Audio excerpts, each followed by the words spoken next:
Ton actually could be an option that Evos Glory can pick for themselves. You know, they already have a lot of physical damage right now. They need magical, and from the looks of it, with the Valentina and Lilia ban, they might want to put the Angela in mid. So the Tan could provide the magical damage that they need in their composition right now. Let's see if RRQ read it out. They've already read one magic damage dealer, Harith, out. Will they go for the Natan as well and then force a physical damage marksman duel in the gold lane? I mean, that is possible, right? Yesterday, Clockun did pick up the Angela in the mid lane. So with the carry being taken out by RRQ, no mage? Right, I mean, that's what the Natan does make sense. First pick, though, is going to be the Brody, so not that. Will RRQ go for it, though? Especially in that matchup against the Brody. I feel like it's not the worst of matchups, but it is pretty tough against any kind of Brody that does know how to extend or push his advantage in the laning phase. With the Mathilda, though, maybe they're willing to take that risk. Bruno and Vexana is still open up until this point. Do you think that RRQ may want to pick it up for themselves? I think the Vexana, I think they will have no issue. I think it works well over here. Provided they take the sprint, though. I feel like if Octa goes for the Flicker or the Purify, won't be enough against this kind of composition. It just runs you down. You need to be able to just keep up, right? And run away from this danger. So what are we waiting for? Oh! Okay, completely different here.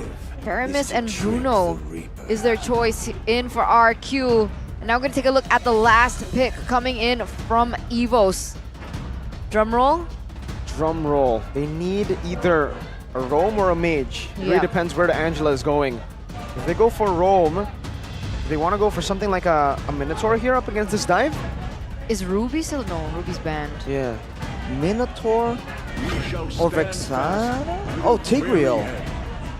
Okay, so it's going to be a mid lane Angela. Yeah, as predicted. They're going for the Tigreal to try and punish the clumping composition of RRQ, trying to get full benefit out of that Netherrealm. It checks out logically. If that happens, you know, big implosion into a Furious Dive, that could be catastrophic for RRQ. That's a big if, though. But again, no magic damage, save for Angela from the side of Evos Glory. It feels a little one-dimensional in terms of damage source. I think RRQ will be able to deal with it very quickly. And I do believe that's a big disadvantage from Evos. Yeah, it is, man. We'll see how they're able to utilize this composition, though, because yesterday, if I'm not mistaken, Clockun went for Holy Crystal on this Angela. So there's a bit of magic damage there, and that's what they are relying on now. For RRQ, a more balanced composition, though, for damage. And even when it comes down to this team fighting with that Faramis, they're a tanky lineup. Can Evos Glory force a third game in this best-of-3 series in the Classic Derby? Or will RRQ retain history and once again prove that they are the conquerors of the White Tigers? Ladies and gentlemen, welcome to game number 2 as we jump into the Land of Dawn. You're already seeing Annabelle with the clear advantage right here. The jungle needs to stay strong right there because he is responsible for dealing damage as well with a true damage, Annabelle. But look at the battle spells, man. Knowing the win condition, the fact that they're going to be clumping together and potentially comboed 3 Purifies on the side of RRQ because they do have the Mathilda for the repositioning. Exactly. It all kind of works out. That is so difficult to catch. Evos, they're banking on that fact. So it's already bad enough that they have the Mathilda, but now they have the Purify to boot. So that's double the layer of protection, not to mention the photo later on. All right. Already Dream's trying to get aggressive plays around. Octo on the Faramis, we haven't seen it as often. At all, actually. So we'll have to see. Can he make the right plays in the right time? Now, Clockun Flickers out to safety, able to get out. Right, let's take a look at the emblems though. Agility for Fluffy. It's actually the same setup that he uses on the Paquito earlier. He wants to be around the map. Look at Brusco. Not as aggressive as the Arlet, but if you look at his emblems, he's trying to go fast and have as many spells available as possible. Wilderness Blessing and Inspire. So utility is the name of the game for RRQ, and they're relying on just 1 or 2 people to really output that damage. Yeah, he really wants to be able to utilize the Guiding Wind as much as possible in order to weave in and weave out of these team fights. And Evos Legends, that's exactly what they don't want, right? Because they're relying heavily on their resource. But once their resources are taken off, that's when RRQ can actually go in for the re-engage when they do enter these team fights. Brusco already circling up here in the top side of the map. Octa as well. It looks like a fight is about to ensue. Ooh, in the bottom lane as well. Might be a solo kill here in that bot side. There's a Black Dragon form used up by Fluffy. Onto the back with a Petrify and also an Implosion. Go Purify used up already. It's going to be a good NetherRealm that saves them for now. Brusco with the Purify earlier. And even down below, it's Skylar with the Purify and the Recall. Evos Glory on this turtle as the Matilda recalls back. I must say, that's a great play by Evos to really burn out all the resources. But they also used the Black Dragon form as well as the Hard Guard. So both teams really back away from it, waiting for the next opportunity for plays to come. And I feel like without that surprise factor, the fact that Evos went for it so aggressively, RRQ does have the advantage. Unless, of course, they're moving towards the bot side. Brusco sneakily moving away to the gold lane to try and get something there for Skylar. Yeah, it does look like there's a difference in priorities right now for RRQ. They don't want to do this head first. It looks like Irad is a level below Annabelle right now. I don't know if they want to go for the 50-50. Turns out Brusco is coming back on top. Turtle already very low. Shield Unity and an Implosion from Dreams. Annabelle will be able to win this out with a Furious Dive on it too. Right into the Spear of Alpha and they get shredded down. Dawn trying to run away with a Brave Smite as well. Able to bounce off, but Annabelle will not decide to chase it down. They will just be happy with the Turtle. That's Irad taken down and a Turtle. So a big win for Evos Glory. Like you said, Eterna, Irad was a level down, but they still went for it despite not really being in position. And even one of their biggest strengths, the repositioning. Oh, Brusco though goes in. Circling Eagle, but a defensive Spear of Alpha from Annabelle to get out. Flockhun just dealing a bit more damage over to Irad and then chooses to back away. Brusco though is here with the help of Octa. Forces a Flicker out from Flockhun in the bottom lane. 1v1 and the lane continues. So far, Natco has been able to get the better of Skylar.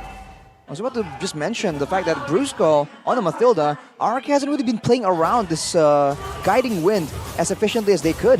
In fact, when the Matilda arrived to that fight earlier, the guiding wind was on cooldown, I believe. So that's something they can fix, right? Because they went with all the Purifies, knowing that they can rely on that guiding wind. So when it's used and where it's used will be so important for Brusco to decide before the fight even happens. 4 minutes in, 5 minutes in. A 2.5k gold lead for Evos so far. We'll take a look at the disparities in items in just a bit. And mainly, the Flash of the Oasis finished for Clockun. That means that the fights are going to be really difficult for RRQ to come on top of, because they can survive and sustain from the damage themselves, but the damage output will be so limited, especially with the two main damage dealers, the CC and the Bruno, still pretty weak on items, right? One item isn't really enough. Top though, Vengeance already from Dawn, and it's Fluffy with the help of Clockun up top to pick up a kill on Dawn. There's going to be a lot of pressure on that turret. Clockun staying there because he has the Hard Guard, will be the one split pushing in this game. Now Dawn off the board. Looks like Bruce was going to go for an engage. Circling Eagle over to Dreams. Flicker out to safety. Defensive Flicker, but Irad has used the Poisons. Fluffy on the mid lane. And the tier 1 up top taken down by the Angela. And that's just it.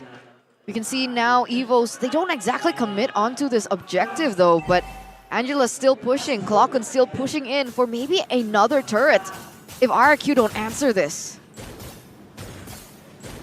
Just dancing around for now, as the Angela hasn't really been able to touch the turret too much yet, fortunately for RRQ, but they're going to be forced to make a move soon. And their engage, once again, is either a circling Eagle or a Shield Unity. Both very telegraphed, very obvious, and very punishable by the Tigreal. Octa does have the Necklace of Durance, so the fights are going to be a bit more even, but the Black Dragon form gets popped. Again, Natco a bit off position. A Purify, but it's going to be late! Natco utilizing that position to actually punish an overextending Brusco. Fluffy jumping in, Petrify, Furious Dive. Octa forced to Purify out of that with the Shadow Stampede. Annabelle, Spear of Alpha to disengage. And Evos have a 5k gold lead over RRQ. I mean, we knew that Evos are going to be stronger in the early game, but they're really pushing the advantage. And RRQ, despite having the tools to survive, they're not really getting forced into team fights. They're getting forced into weird skirmishes by the weird macro pressure that the Angela brings to the table. So now, instead of having great solutions for big combos, they're just losing it out because they can't save individual members in time. And the problem is, even if they wanted to send some resources up towards the top side to deal with the Angela, then they would have a bigger disadvantage when it comes down to the Lord fight, Turtle fight. And with the mid side already taken down, the mid side turret, this means that Evos have even more room and leeway to roam around the map, rotate, and create even more pressure on all 3 lanes of the map. Looking at damage dealt though, Octa is actually all the way on top. Even higher than Fluffy and everyone else. And that's with a rush to the Necklace of Doings. So with a few more items, he's actually going to be dealing very significant damage. But that's if RRQ can last long enough from the onslaught. Like 6.5k gold behind at 8 minutes, that's quite significant. It's not the greatest position at all, nor situation at all to be in if you were RRQ. But in the late stage of the game, is there a mid power spike we're looking for from RRQ? Is there some hope and saving grace for them? I think for sure in the late game, they will have an advantage. On top of the fact that the Faramis does have the passive, they'll have more ways to really stay in a fight, and the DPS from the side of Evos is a bit lacking, right? It's more towards the burst side of things. Wow. Try to go for a pick on Clockun. You can hear the from the crowd too as Clockun gets out. He's recalling too. I like the taunts here from Clockun in game number 2. Annabelle soloing the Lord. I guess this is an advantage that you have when you have an alpha on your team. Crazy clear speed. 2 levels ahead now of Irad. In the item department though, Irad has picked up the Antiquus, so it's going to be a lot tankier. Items are just what they need, man. RRQ, I think going for a trade there was the right call. Unfortunately, unable to get the Angela. I feel like they should really try and get gold when they can by farming. Because if you look at Evos, they're splitting up quite a bit in order to really deny that farm. Natko with a nature. Now, with a torn apart memory, flickering out the safety. Brusco is very low. Nako has to have the hard guard, but Dreams gets taken down. Now it's Nako who's trying to run away, but also kiting them in the process. Skylar sliding tackle, Annabelle zoning them from this turret. Evos have lost their roamer, but they are able to get a tier 2 turret off of that play. 8k gold lead. 8k gold lead for the White Tigers now in the 10th minute of the game. It looks like they're starting to look for more in the mid lane, looking for more pressure. Do they get the turret? The Lord is still marching on the top side. RRQ, can they try to deny the inhibitor takes coming in from Evo's Glory? I think they can. For Evos, they do have that advantage. Having a Brody means that it's very easy for you to really do some damage with a limited window of time against turrets. But for RRQ, it's the first Lord. They do have decent damage, and they can deny a big dive with the Netherrealm. It hasn't been really working for RRQ out in the open, but under a base turret, that Netherrealm will, I think, be enough to really buy a lot of time and force Evos to take needless damage from the turrets. That is what they're relying on right here to really defend. As you can see, they can't really leave the base. They can't.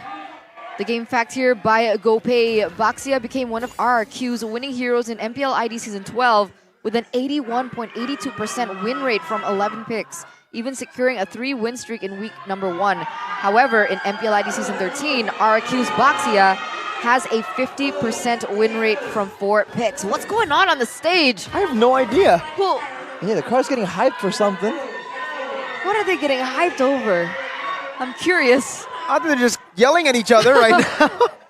Are they taunting each other? I think they are taunting each other. Their Indonesian counterparts are egging them on, like, yeah, go on, keep going, keep going. Or maybe. Octa, Stampede, Evos Glory with an attempt, but it will only remain an attempt.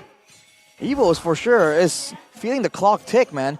In these moments, without the Lord, without anything to really pull RRQ out, they're stuck really trying to find ways to punish. Because again, in the late game, I feel like they have things to be concerned about as well. As Skyla picks up the Malefic Roar, already at a 3-item power spike. So not the endless battle we saw earlier. It's going to be the Malefic Roar to try and go against all these beefy fighters. They're playing it so patiently now. They're waiting for 12-minute as well. They want to get an enhanced Lord. They want to crack the space open. In fact, they need to, right? It's not that just they want to. And with the macro pressure already doing its job, RRQ, this is a strategy, if you can call it that we've seen a lot in the previous seasons. When you have a Paramis, you just stay in the base. And even if you lose the Lord, eventually, right, the fact that you can deny a full-on dive will allow you to catch up. But when they are 10k, almost 11, it might be 11 by the time Evos makes the push, 10k gold behind used to be the threshold of gold where it doesn't even matter if you make a small mistake, right? The gold difference can cover for it. So we'll see if Evos can make that happen, because remember, the Waves and the Lord was changed to be a bit better at really cracking open a base. And it's a little bit harder for teams that are on the losing end, quote unquote, to go for a comeback. And with a 10k gold difference, it's looking quite bleaking for RRQ. What do they do? Well, for everybody back at home, they can go and put in the promo code right now. GoPay Gamers on the GoPay app. I think a big issue right now for RRQ as well is that the only real frontline is going to be Irad. Dawn on the CC is still relatively squishy, and now Evos makes their move. Mid lane going to be dealt with, but they concede the top lane base turret. Octa getting shot once. And that's the amount of damage that Nako has within his arsenal right now. They have a lot of sustain still, though. Certainly Ego over to Nako. Only going to get chunked, and the Torn Apart Memory as well. Oh, the burst G! My goodness! Brusco just disappeared. Dreams, though. Wicker Implosion, not connecting Spear of Alpha. Bringing Irad all the way back to the team, but the team is going to go to the other side where Irad is going to be soloed completely by Annabelle. Octa, Purify, turn to defend in the back. The base is open, down. Brusco is down as well. No more help. Skylar with a Purify, Nako over to Nature, but now in the back, gets in with a Torn Apart Memory, gets the final kill over to Octa, and they equalize the series. The Evos fams roar in the building. It will not be a clean sweep. Not today, say the White Tigers. They have successfully forced a game number 3 in the first El Clasico, or the Classic Derby of MPLID Season 13. And it was a stop. A 10k plus gold lead for Evos.